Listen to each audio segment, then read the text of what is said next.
সাম্প্রতিক সময়ে রাজনৈতিক কর্মসূচিতে নেতাকর্মীদের উচ্চারণ অযোগ্য শব্দে স্লোগান দিতে দেখা গেছে। কিছু রাজনৈতিক বক্তৃতাতেও শোনা গেছে ওইসব অশ্লীল শব্দ। হঠাৎ করে কেন এরকম শোনা যাচ্ছে?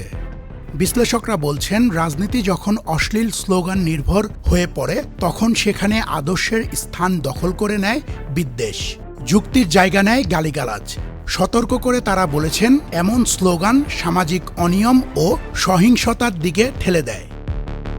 গণসংহতি আন্দোলনের প্রধান সমন্বয়ক জোনায়েদ সাকি বলেন, রাজনৈতিক গভীরতার অস্পষ্টতা থাকলে এমন হতে পারে। আমাদের সমাজে উত্তেজনা, ফাঁকা আওয়াজ, বিদ্বেষপূর্ণ দৃষ্টিভঙ্গির চর্চা জারি আছে। আমরা আগে সূক্ষ্ম দাগে সভা সমাবেশে বক্তৃতা করার মুনশিয়ানা দেখাতাম, যেটা এখন আর নেই বলে যোগ করেন তিনি। জাতীয় পার্টির মহাসচিব ব্যারিস্টার শামীম হায়দার পাটোয়ারী বলেন, সভা ও বক্তৃতায় অশ্লীল শব্দ প্রয়োগ নিয়ন্ত্রণহীন রাজনৈতিক তারল্য। নেতা কর্মী ছাত্রদের প্রতি দলের কোনো নিয়ন্ত্রণ নেই। যারা এই গালিগালাজগুলো করছে তারা কোনো না কোনো দলের প্রক্সি হিসেবে কাজ করছে বলে মন্তব্য করেন তিনি। তবে এরকম ভাষার ব্যবহার নিয়ে কিছুটা ভিন্ন রকম বক্তব্যও আছে। যেমনটা বলছিলেন বৈষম্য বিরোধী ছাত্র আন্দোলনের কেন্দ্রীয় কমিটির সভাপতি রিফাত রশিদ। তিনি বলেন, স্বৈরাচারী শেখ হাসিনা সুশীলতার মোড়কে ফ্যাসিবাদের কাঠামো তৈরি করেছিল।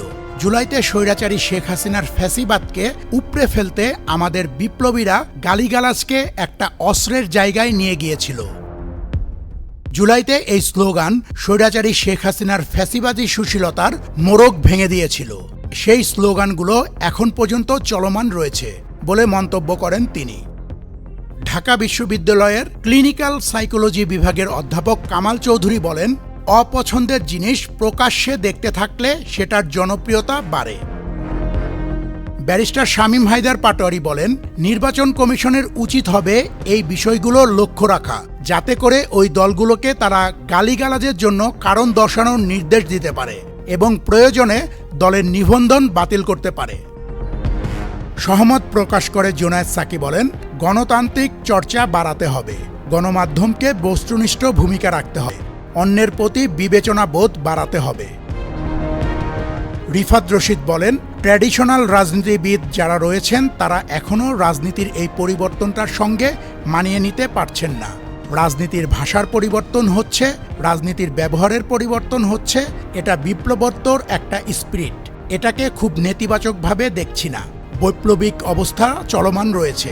এটা সময়ের পরিক্রমার মধ্য দিয়ে শেষ হয়ে যাবে। Arifin Tanjib, channel I. Bundle থাকলে প্রতি সেনমানিতে টাকা বাঁচবে। বিকাশ সেনমানি বান্ডেল কিনে জিতুন প্রতি লেনদেনে।